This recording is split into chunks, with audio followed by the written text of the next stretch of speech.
So, greetings, friends. Today's talk is on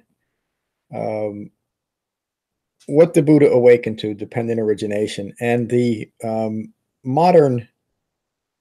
Well, I suppose I was modern. I was going to call this a modern doctrine, a non-dual doctrine, modern, but it really isn't modern. It has its roots even before the Buddha's time, and the Vedas and the Upanishads relate to a non-dual doctrine. So. The non-dual doctrine, I think I titled the article "The Myth of Non-Duality." It's really more of an irrelevancy than a myth, even though the total development of the idea of non-duality, when looked at closely, you realize that it is just it's an idea that is taken on mythological proportions with no basis in reality. But that really is not. It's not the biggest issue with it. So the idea of non-duality is something that has been developed, a doctrine that has been developed to obscure inconsistencies and contradictions in modern Buddhism, and a clear understanding of dependent origination shows a non-dual doctrine to be a myth, and at the very best irrelevant to understanding the nature of suffering.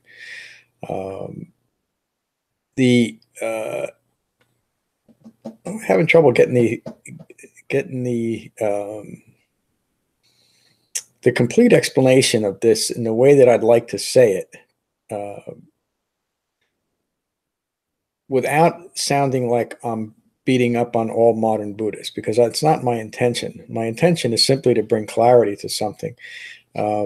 What is surprising to me now, and even before I understood the problems with modern Buddhism, but is how pervasive this idea of non-duality has become, and it kind of dovetails into the misunderstanding of the Bodhisattva vow, a misapplication of the Buddha's teachings on emptiness, and even the idea of nothingness. It all kind of is reconciled in these doctrines that are of dependent origination and Four Noble Truths. So those that listen to me, you've heard me say this often. I hope you don't get tired of it, because I'm always going to be saying it, because it's key. Everything the Buddha taught was taught in the context of dependent origination and Four Noble Truths. In order to make any useful sense or application out of the Buddha's teachings, they have to be seen in that context. And so in order to see anything in context and understand it in a certain context, the context itself has to be understood, leading to the strong emphasis in modern Buddhism on non-dualism, which, by the way, is really a Hindu doctrine, which is something the Buddha, the precursor to modern Hinduism, the Vedas and the Upanishads, are something that the Buddha studied and rejected as not leading to his goal of developing understanding. It's not something to say that there isn't some value or benefit in these teachings, as in any religious teachings. There's value in it for the people that actually follow the religion, but simply because a lot of people believe something, in this case non-duality, does not make it true or useful as far as the Buddhist teachings are concerned. So there's some physical and scientific arguments that you can make for the connectedness between all living things and everything in creation.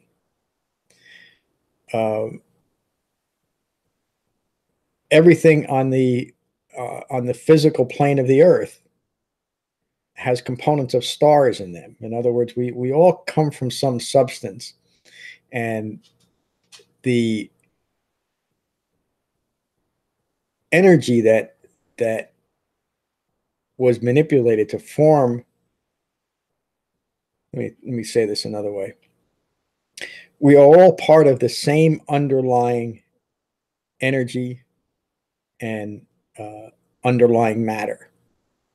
Carl Sagan used to say, we're all star stuff. We all come from the stars. There's components of everything in the universe in other components. But because they're similar components, meaning oxygen, air, pick all the elements, helium and nitrogen, et cetera, et cetera, et cetera. The fact that these are all part of everything in the universe doesn't mean that we're all one organism. It simply means that we're all part of the universe. To take it that other step further, that implies that we're all one giant organism, or we're all interconnected. A famous modern Buddhist teacher likes to use the term inter-be or interdependence, have nothing at all. They're all completely irrelevant to understanding the nature of suffering, which is what the Buddha taught. So even though there's an underlying scientific reasoning for stating that we are all interconnected or interdependent, or even what I think is a silly saying, inter-be, it has no relevance in developing an understanding of the Dhamma. It's the same as saying that most oranges have orange skin. That's the truth. But because it's a truth doesn't make it a noble truth, and doesn't make worth spending a lifetime developing an understanding of something that is simply mundane, such as the interconnectedness of all life. It is, but it doesn't relate to awakening. So the Buddha awakened to the understanding, the profound understanding that it is ignorance of Four Noble Truths that lead to all manner of confusion, deluded thinking, and suffering. The idea of incorporating an irrelevant doctrine and making it an overarching philosophical view is one of the most powerful examples I've ever seen of how a self-referential ego personality, will create strategies in order to ignore its own ignorance. And this is one of the most powerful strategies. The irrelevancy and the myth of non-duality is one of the most powerful doctrines used to continue to ignore ignorance of dependent origination, just what the Buddha taught to awaken to. So getting sidetracked by these other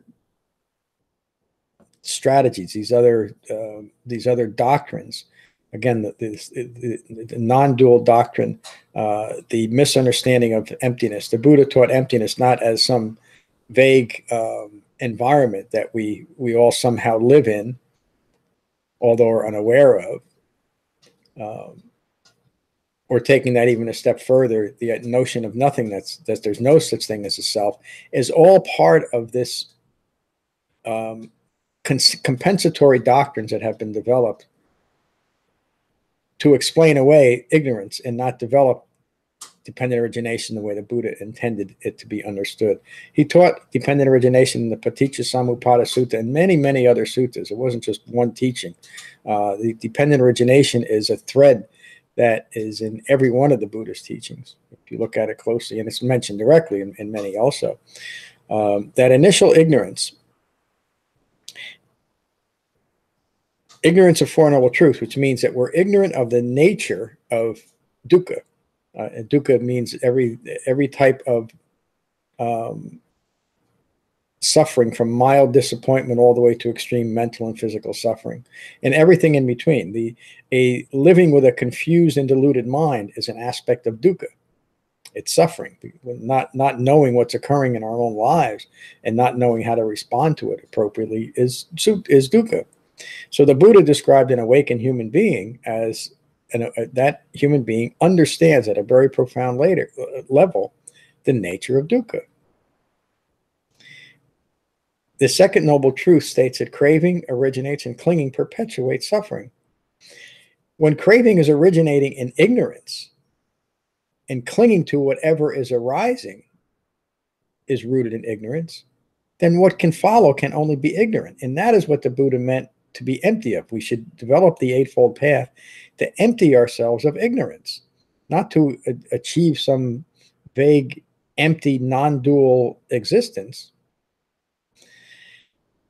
Continuing with that, on the third noble truth says that cessation of that process, that begins dukkha, meaning ignorance, is possible. And then the Buddha taught that the Eightfold Path is a path that brings an end to ignorance. It ends our contribution to confusion, deluded thinking, and ongoing suffering. So in all of that teaching, there's nothing that duality or non-duality has any relevance. In fact, to say that there's no such thing as that non-duality is a myth doesn't imply that a doctrine of duality, meaning that there's either one reconcilable organism or a dualistic organism that is somehow connected. Both notions are irrelevant in developing awakening as the Buddha intended. So it's not that there's a non-dual myth or a dual myth. The notion of seeing things outside of their discreteness, outside of how they arise and pass away in the world, itself contradicts what the Buddha is teaching. Now, take that a little bit further and apply it to how much of modern Buddhism is reliant on and founded on interdependence, interconnectedness, and the foolishness of interbeing, and everything falls apart. And again, I started this with a little caution about sounding like I'm attacking all the modern Buddhism. I'm not attacking it, but I am pointing out how important it is to understand just because something has established itself as a doctrine and millions of people follow it does not make it true. These teachings that are prevalent in modern Buddhism today were just as prevalent as they were during the Buddha's time, and he had just as much difficulty. I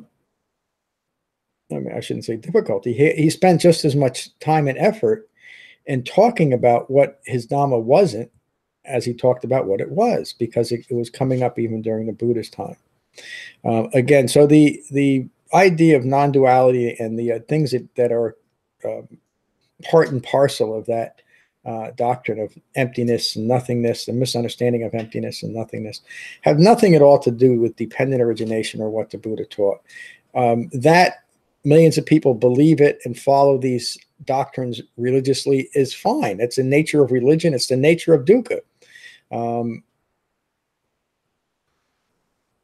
It's simply it was described by the Buddha when he first gave his first teaching on dependent origination, stating there is dukkha. The beliefs that are supported by the world and by the people in the world are simply an aspect of dukkha, which means that we have a choice. We can either choose to develop the Buddha's teachings directly as he intended and end all of these foolish doctrines and cease creating doctrines that are employed to reconcile what we can understand and what we refuse to understand. Or we can simply see things in their discrete nature, how they arise, how they are, without creating a doctrinal philosophy behind it, which, if you look at closely, is really what religion tries to do. It tries to instill morals in a society in a way that will control that society. The idea of the bodhisattva, the non-dual myth, all of it is extrapolated to the point that we're all one being. And so if we hurt others, we're hurting ourselves, or if we hurt ourselves, we're hurting others. Has some validity to it. But again, it's irrelevant to developing an understanding that the true nature of suffering is individual greed, individual aversion, and individual deluded thinking. And so to attempt to resolve a individual problem on a global level and insisting that on you use a broader term, on a universal level, is insisting that the universe somehow reconcile itself to our beliefs, rather than as an individual, we see things clearly. Again, it's the nature of dukkha to ignore its own ignorance. And so the idea of non-duality all the rest of it, is simply a foolish notion to continue ignorance. Developing a direct understanding of the Buddhist teachings, beginning with an understanding of dependent origination and Four Noble Truths, then allows for clarity, and it allows for the continuance of developing wisdom rather than substituting subjects such as interdependence or interconnectedness for a misunderstanding of dependent origination. And it should be noted that dependent and interdependent and dependent and interconnected are two different words, and they mean two completely different things. Something that is dependent on something else doesn't necessarily mean that it's interdependent with everything else. And again, when you look at the dependent origination clearly, you see that it's just describing the 12 causative links that from ignorance lead to ongoing confusion, delusion, and suffering. And so when a clear understanding of dependent origination is developed, that points to using the framework of the Four Noble Truths and the Eightfold Path as a framework for developing awakening. And it keeps us from getting involved and sidetracked by other irrelevant concepts and creating, let me use the word this way, creating inferior truths, meaning something that is true, but simply because it's true doesn't mean that it's relevant towards awakening. Creating inferior truths, such as we're all connected. We are in some way, but it doesn't matter. And seeing the arising and the passing away of all things, including, and most importantly, our ideas about who we are and who we are in relation to the Dhamma. Are we creating scenarios and strategies within Buddhism that allow us to continue to ignore our own ignorance? And that really is the ongoing problem. Much of modern Buddhism is governed by concepts that shroud ignorance, that allow us to continue to ignore our own ignorance, rather than recognize ignorance of Four Noble Truths and awaken. Very powerful, but very successful strategies, unfortunately. So the idea of non-duality and the normal or modern presentations of nothingness and emptiness, or the Bodhisattva doctrine, are simply irrelevant as it relates to awakening. So I hope you find some benefit from today's talk, and I hope to see you next Wednesday. Peace.